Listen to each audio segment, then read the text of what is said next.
Ang kwentong ito ay hango sa totoong buhay. Karanasan ito ni Hupang. Taong 1965, Valencia, Bohol.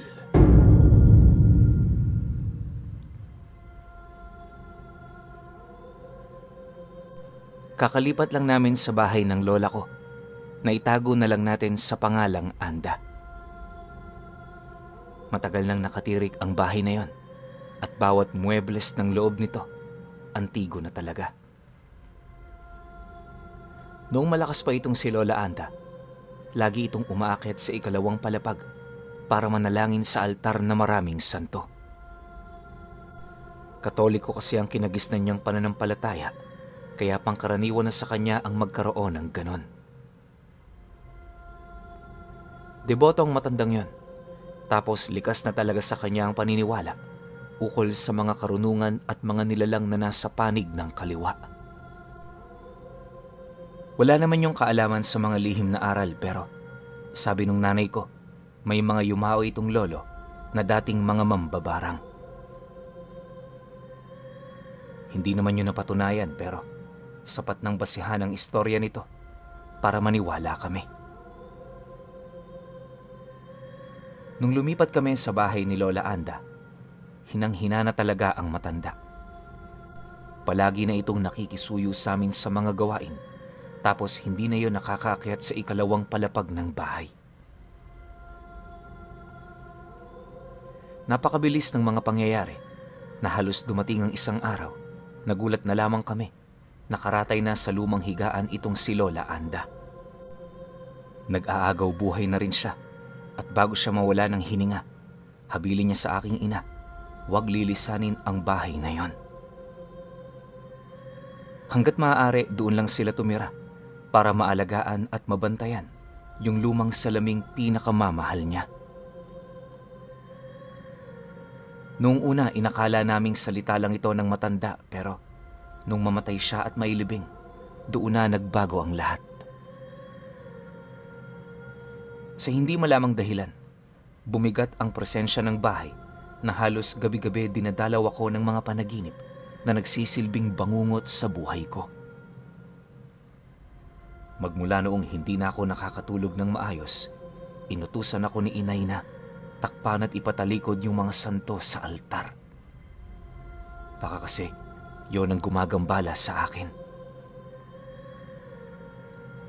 Gabi-gabi ko naman yung ginagawa, pero kinaumagahan pagising ko, nakaharap na yung mga santo. Tapos wala na yung talukbong. May sindi na rin ang kandila doon na parang may nagdarasal doon ng madaling araw. Siyempre bilang bata, hindi ko talaga maiwasang makaramdam ng kilabot. Yung tipong gustong-gusto ko nang lumaya sa bahay na yon, pero pinipigilan ako ng aking konsensya.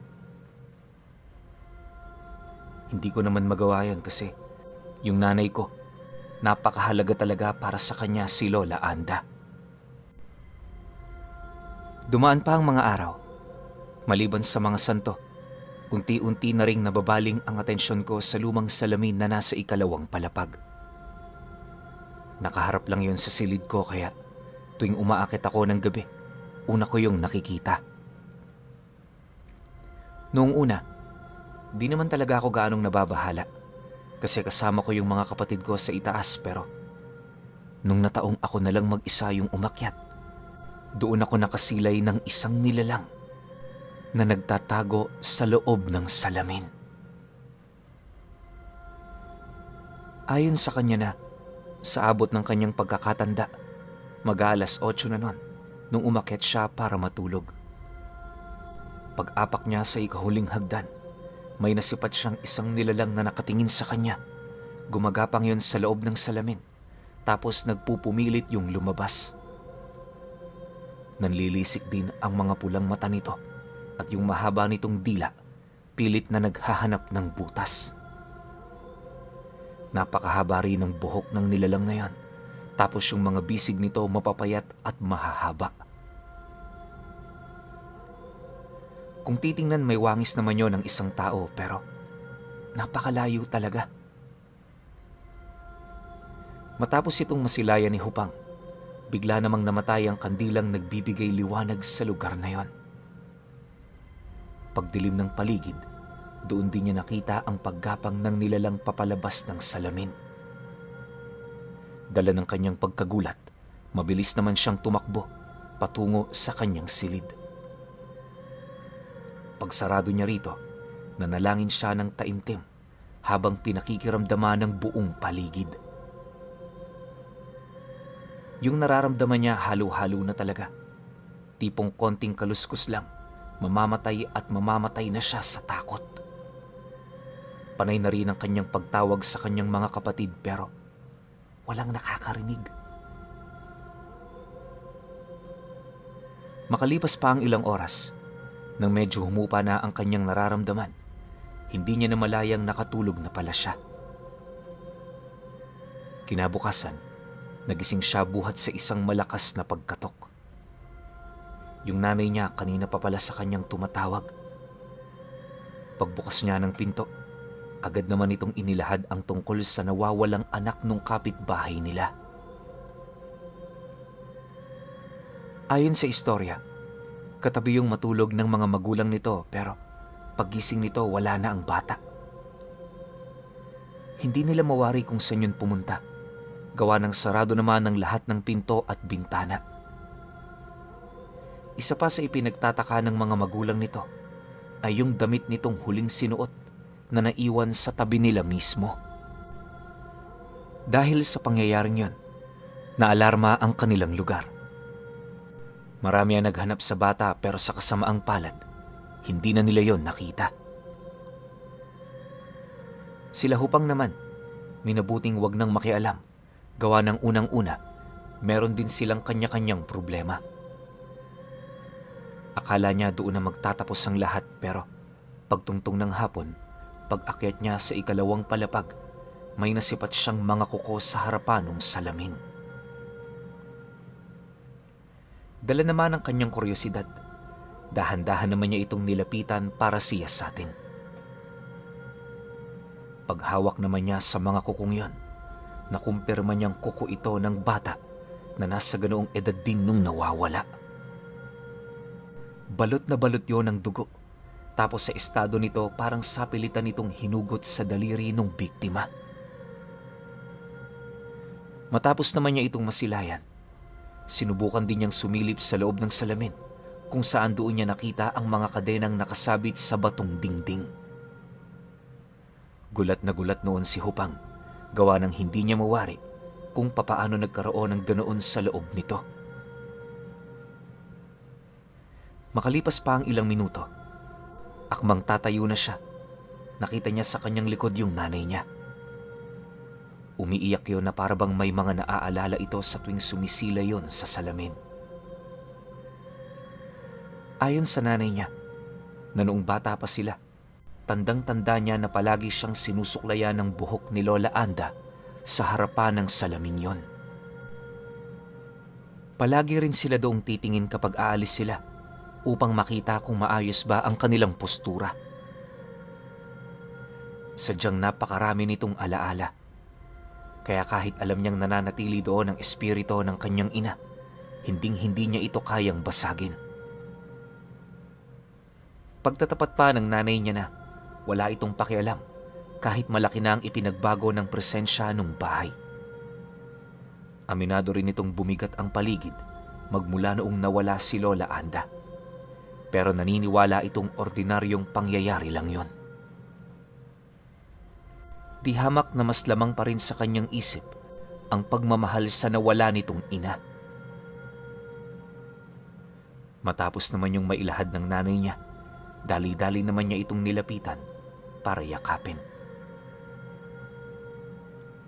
Nang medyo bumuti na ang pakiramdam nito, agad naman niya itong dinala sa unang palapag ng bahay. Yung kapatid naman niya, inutusan na muna niyang magtrabaho. Nataon kasi noong wala pa silang pagkain dahil sa tinagal-tagal ng kanilang pag-uusap.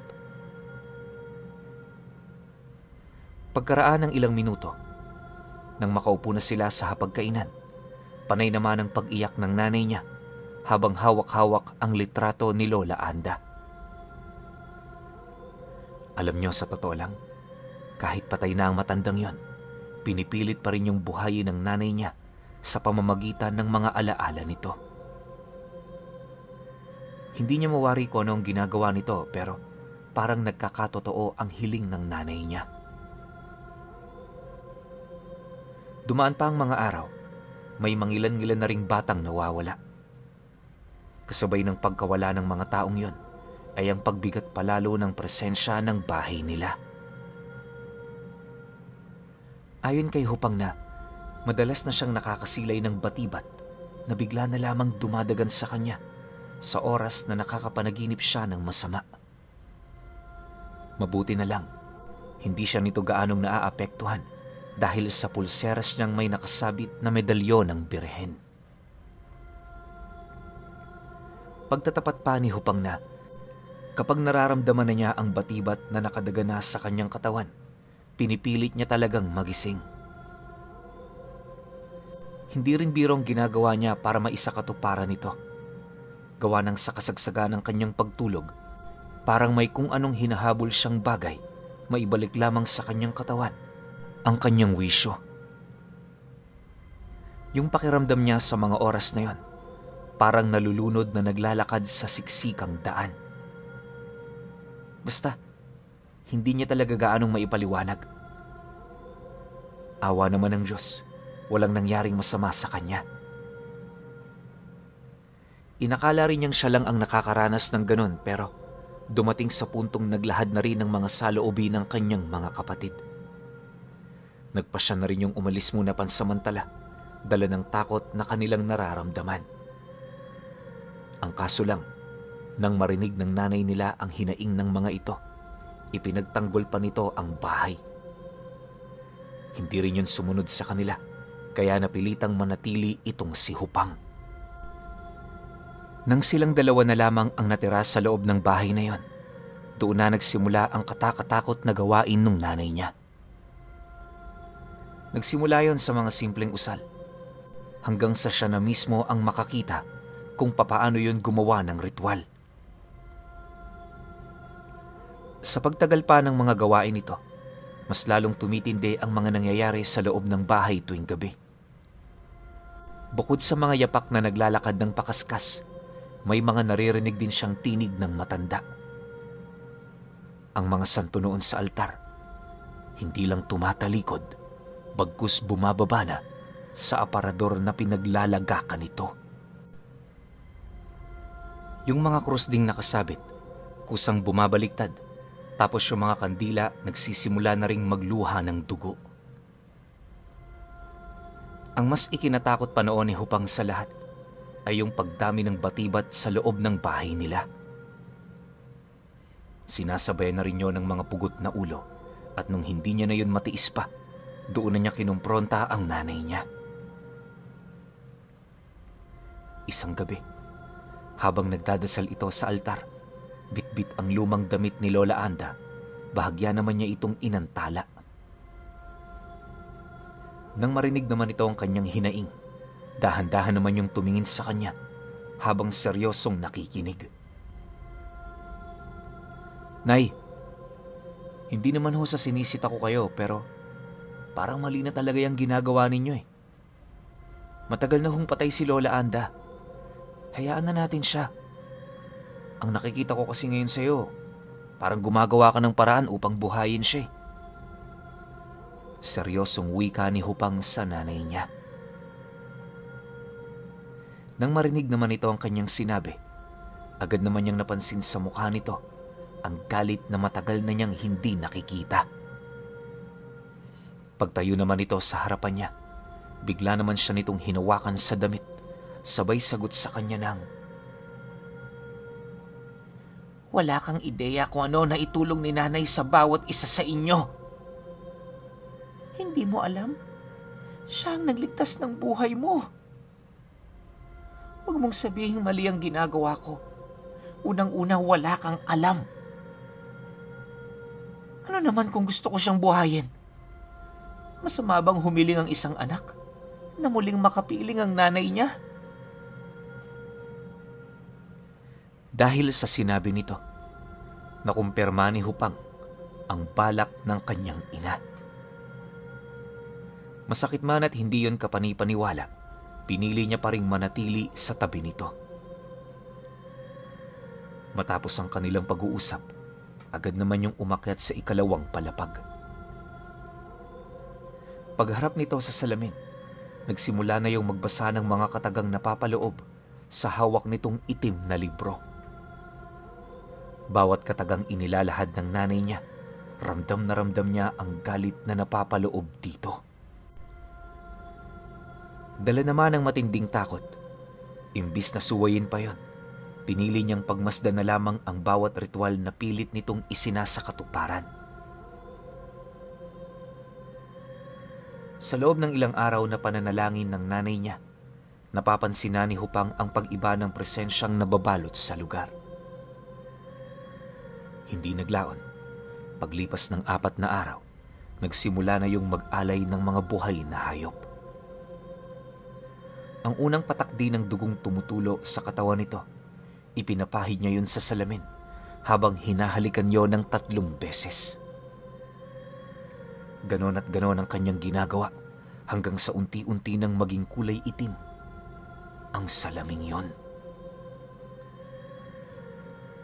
Sa maniwala kayo o hindi, pagkaraan ng ilang araw, hindi na niya nakita ang kanyang replika sa salamin. Akala nga niya noon basag na ito, pero paghawak niya, napansin niyang buo pa naman. Matapos naman niya itong mapatunayan, inilahad sa kanya ng nanay niya ang eksaktong gabi kung saan aahon ang nilalang na hinihintay nito. Mariin din itong inilahad. Wag na wag siyang aalis sa bahay na yon kung ayaw niyang mapaslang ng nilalang na kanyang tinawag. Nang marinig naman ni Hupang ang sinabi ng nanay niya, pinili niyang manatili. Kahit may mga pagkakataong bumibisita noon ang kanyang mga kapatid, hindi niya ito inaabisuhan ukol sa mga totoong pangyayari sa loob ng bahay ni Lola Anda. Pagpatak ng gabing pinakahinihintay nila, una niyang napansin ay yung bilugang buwan. Wala rin siyang nakikitang ulap sa kalangitan, maliban sa mga maliliit na ulap na nagtatago sa maliit na parte ng buwan. Pagpasok naman niya sa loob ng bahay, nadatnan niya ang kanyang ina na naglagay ng krus na nakabaliktad sa harapan ng salamin. May hawak-hawak din yung rosaryo na may kakaibang disenyo. Akmang lalapitan na sana yon ni Hupang, ang kaso lang napansin niya ang pag-alo ng salamin sa bawat pagbanggit ng buhay na salita ng kanyang ina. Maya-maya pa, bigla naman yung napasilay sa kanya. Ngumiti habang nagwiwika ng, "Malapit na siyang lumabas. Halika anak, samahan mo ko sa pagsalubong natin sa kanya." Dahil sa sinabi nito, agad naman niyang naramdaman ang paninigas ng kanyang buong katawan. Sa sobrang takot ni Hupang sa kanyang mga narinig, para na siyang naging estatwa sa gilid ng nanay niya. Pagsapit naman ng 8:00, mas lalong tumindi ang pag-alo ng salamin. Maya-maya pa, may nasipat na siyang isang napakaitim na kamay na lumalabas doon. Mabilis ang pag-usad ng nilalang hanggang sa bumungad na sa kanila ang isang matandang babae na butot balat na ang itsura. Yung haba ng braso nito halos doble ng sa kanya. Panay din yun sa pag-angil habang pilit na kumakawala mula sa pagkakakulong sa salamin. Pag-usli naman ng ulo nito, napansin niya sa may bandang leeg ng nilalang ang ulo ng isang batang umiiyak. Hindi niya mawari kung ano ito, pero sa estado nito alam niyang matagal na yung patay. Akala niya yun lang ang makikita niya, pero habang patagal ng patagal niya itong pinagmamasdan, napansin niyang parang kamukha ng batang nawawala yung ulong na sipat niya sa may bandang leeg nung matanda. Makalipas pa ang ilang minuto, Nang makalabas na yon ng tuluyan, bumungad sa kanya ang kakaibang anyo nito. Paglalarawan ni Hupang sa nilalang na yon, bukod sa butot balat nitong katawan, pansin niyang nakakalbo na rin yon. Bagaman hindi niya makita ang wangis ng Lola Anda niya sa nilalang, hindi niya maipagkakailang yun nga ang nanay ng kanyang ina. Habang naglalakad kasi yun papaikot sa kanila, panayang pagsambit nito ng pangalan ni Lola Anda. Ang mas nakakatakot pa sa lahat ay yung pagkakataong binubuksan ng nilalang ang napakalapad nitong bunganga. Sa loob kasi ng bungangang yon, naroon ang isang ulo na walang patid sa pag-iyak at paghingi ng tawad. Dagdag pa ni Hupang na, kung titingnan mo nga ang nilalang, hindi mo aakalaing tao ito. Unang sipat niya nga rito, alam na niyang isa yung demonyo. Matapos naman niyang masilayan ang nilalang na yon, bigla naman siyang pinanghinaan nang masipat niyang nilawayan ito ng 3 beses ang nanay niya. Sumipat din yun sa kanya ng bahagya bago lumundag sa bintanang nasa harapan lang nila.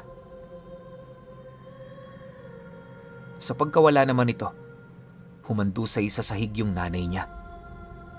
Alalang-alala noon si Hupang, gawa ng maliban sa wala na itong pulso, napakalamig na rin ang katawan nito. Hindi na rin yun humihinga. Mabuti na lang nagkaroon yun ng malay. 1 minuto ang lumipas. Pagsilay naman ito sa kanya, mangiyak-ngiyak naman siya nitong niyakap habang nanginginig ang buo nitong katawan. Dumaan pa ang mga araw, nanatili silang dalawa lang ang nakakaalam sa mga nangyari.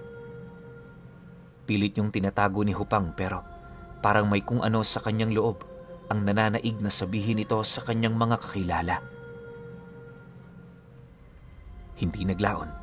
Nang makabisita siya sa bahay ng tiyahin niya, doon niya inilahad ang lahat ng kagimbal-gimbal na pangyayari. Ayon sa kanya, hindi pa yun naniniwala pero sa katagalan, sumang-ayon na rin yun sa kanyang sinabi. Ito na rin mismo ang naglakas loob na ilapit sa albularyo ang kanyang hinaing. Matapos naman yung mapag-alaman ng albularyo sa kanilang lugar, ibinahagi nito sa kanila na maging ito man, may nararamdaman talagang isang malakas na puwersa. Bagaman hindi niya matukoy ang pinanggagalingan nito, aminado siyang nagmula yun sa kanilang baryo. Nang mapag-alaman na nito ang lahat, ora mismo tumungo yun sa bahay ni Lola Anda. Pagpasok nito sa loob, nasipat nito ang kanyang ina, tulalang nakatayo sa harapan ng hagdan. Wala rin yung imik, tapos hindi ito gumagalaw.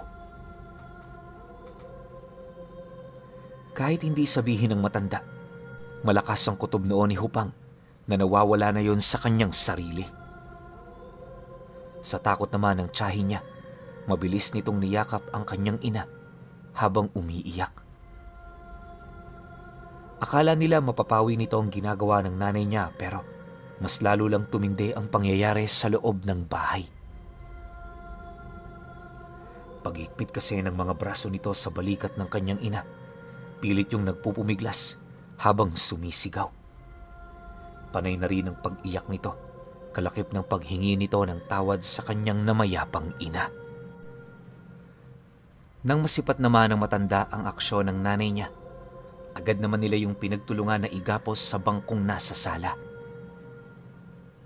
Matapos nun, dali-dali nilang pinuntahan ang ikalawang palapag kung saan naabutan nila ang salamin na hinihigop ang lahat ng patay na hayop na nasa harapan nito. Pagsilay naman doon ng albularyo, agad naman yung nagsaboy ng mga buto habang nagmumura. Maya't maya na rin ang pag-usal nito, indikasyon na hindi basta-basta ang sitwasyong kinakaharap nila. Hindi naglaon, nang maihanda na nito ang lahat ng kanyang gamit, taimtim nitong sinelyo ang salamin, gamit ang 2 tipak ng kahoy na may usal na binabalutan ng pulang sinulid. Ayon sa albularyo, kaya niya ginawa ang bagay na yon upang wala nang makain ang salamin. Ito kasi ang nagbibigay lakas sa nilalang, kaya para magapi nila ito, kinakailangan nila itong pahinain. Ang kaso lang, kahit gano'n na ang ginawa ng matanda, hindi nito na ipangako sa kanila na walang mamamatay sa kanilang baryo at sa mga karatig lugar. Naniniwala kasi itong gutom na gutom ang nilalang, kaya magpapatuloy lang yon sa pagkain hanggang sa mabasag na nito ang ritual na nakatali sa kanya at sa salamin. Mariin din itong inilahad. Nasa salamin ang buhay ng nilalang, pero mababasag lang nila ito kapag sumapit na ang gabi kung saan wala ng buwan. Dahil sa inilahad ng matanda, matyaga naman silang naghintay sa gabi ni Lola Anda hanggang sa sumapit na ang gabing pinakahinihintay nila. Ayon sa kanya, na bawat gabing dumaraan, kalbaryo yung maituturing sa kanila. Bukod kasi sa mga nilalang na nagpaparamdam, napapansin na nilang ang pagramdam ng mga aswang sa labas ng bahay. Tipong kahit wala namang buntis doon, parang may iba yung pakay. Ayon sa kanya na, maglilimang araw din yung pabalik-balik sa kanilang lugar hanggang sa dumating na ang puntong nagdesisyon na ang albularyo na wag nang paabutin ng salamin sa gabi na wala ang buwan. Sa pagsapit ng gabi noong ikahuling araw ng pagpaparamdam ng mga aswang, doon na nga binasag ng matanda ang salamin gamit ang tipak ng kahoy na ginawa nitong selyo. Unang palo dito ng matanda, tumalbog lang ang kahoy tapos nagkaroon yon ng bitak. Alam niya rin na masisira na ang kahoy na yon. Paulit-ulit niyang hinampas ang salamin na yan hanggang sa magkaroon na ito ng maliit na singaw. Isipin ninyo wala itong laman sa loob pero naglabas ito ng kulay itim na usok. Napakabaho rin ng usok na yon na halos hindi naman nila mawari kung saan yon ang galing. Pagkaraan pa ng isang oras, nagtagumpay ang matanda sa pagbasag ng salamin. Nang mawasak na niya ito, tumambad sa kanila ang isang papel na naglalaman ng mga talatang nasa lengguwahe ng Latin. Wala silang kaide-ideya kung ano ang ibig sabihin ng mga katagang yon. Pero ayon sa albularyo, lahat ng mga katagang nabasa niya roon ay pawang malalakas na usal ng kaliwa. Hindi na rin niya yun ninais pang isiwalat sa paniniwalang nagbibigay yon ng kamalasan sa mga taong makakarinig nito. Matapos ang pangyayari, bahagya naman silang napatahimik nang may marinig silang umatungal sa labas ng bahay. Ilang segundo pa ang lumipas, may dumaang anino sa kanilang harapan na mabilis na nilamon ng salamin. Pagpasok naman ng anino sa loob, nilamon ng apoy ang kabuuan nito na agad namang kumalat sa buong paligid. Nang mapansin naman nilang lalamunin na nito ang buong bahay, wala na silang nagawa kundi yon ay lisanin. Hindi naglaon, dumating na rin ang iilan nilang mga kababaryo para magbigay sana ng tulong, pero naapula nila ang apoy, pundasyon na lamang ng bahay ang natira. Halos yung mga tumulong hindi makapaniwalang gano'n ang mangyayari. Alam kasi nilang sakto lang ang pagpunta nila roon, kaya inaasahan nilang maliit na parte lamang ng bahay ang masisira. Pero taliwas sa kanilang inaakala, nilamon nito ang kabuuan ng bahay. Matapos ang insidente, naging usap-usapan naman yun sa kanila. Awa naman ng Diyos, walang nakaalam tungkol sa mga totoong nangyari, kaya pinili na lamang nilang itago ito. Lumipas pa ang mga buwan at taon. Nagdulot ng matinding takot kay Hupang ang mga pangyayari. Hirap na siya noong makatulog, gawa ng nababahala siya na baka dalawin na naman siya ng batibat. Ngayong matanda na si Hupang Pinuno, sariwa pa rin sa kanyang alaala ang tungkol sa salamin ni Lola Anda.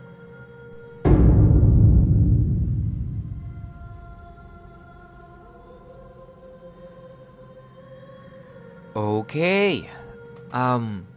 Opinyon ko sa kwento. Ako lang ba? O kayo rin? Tinanong nyo sa mga sarili ninyo kung ano ba yung nagawa ni Lola Anda sa kanilang magkakapatid. Kasi sa buong kwento, yun talaga yung hinintay ko. Kasi di ba sinabi ng nanay niya na wala kayong alam. Hindi nyo alam kung ano na itulong sa inyo ni Lola Anda para magsalita ka ng ganyan. Something like that. Sinabi ng nanay ni Hupang sa kanya. Pero parang hindi nabanggit sa kwento. Diba? So para sa akin ngayon, yun ang pinakamalaking question mark. Ano nga ba yung nagawa ni Lola Anda para maging ganun kabaliw tong anak niya na kailangan buhayin pa siya? Well, hindi ko naman masisisi yung nanay ni Hupang kasi alam ko yung pakiramdam talaga na mawalan ng nanay. Na lahat ng paraan gagawin mo para lang maibalik yung nanay mo kasi isa lang yan sa buhay natin. Kaya kapag nawala yan, sobrang bigat nun. Parang kalahati ng pagkatao mo mawawala. Kasi nanay mo yan eh. Yan yung nag-alaga sa'yo, yan yung nagpalaki sa'yo. Handang isakripisyo niyan yung mga bagay-bagay para lang mapabuti ka. Tas namatay. Sa mga ganung part, maintindihan ko talaga yung nanay niya. Pero yung sinasabi niyang dahilan kung bakit gusto niyang buhayin si Lola Anda na hindi alam neto nila Hupang, hindi ata nabanggit sa kwento o lumagpas lang sa mata ko. Diba? Pero yung ginawa ng ritual ng nanay ni Hupang, sobrang delikado yun. Nakakatakot yun na akala mo maibabalik mo yung buhay ng nanay mo pero hindi. Nagsasamon ka nun ng totoong demonyo. Halimaw, aswang. Tingnan nyo yung lumabas sa salamin. Ako hindi ako naniniwalang si Lola Anda pa yun. Malamang isa yung demonyo o aswang o kung anuman. Kasi kumakain ng tao pumapatay. Diba? So, delikado talaga yung ginawa ng nanay neto ni Hupang. Masasabi ko overall na kwento, medyo naging palaisipan sa akin, tsaka sobrang nakakakilabot bawat eksena. Kasi nai-imagine mo yung lumang bahay, may salamin, may mga malalaking santo. Alam ko, karamihan sa inyo makaka-relate sa akin. Pero syempre, kayo pa rin. Kung may opinion kayo sa kwentong ito, comment nyo lang sa baba. Yun lang. Hanggang sa susunod na kwento. Salamat.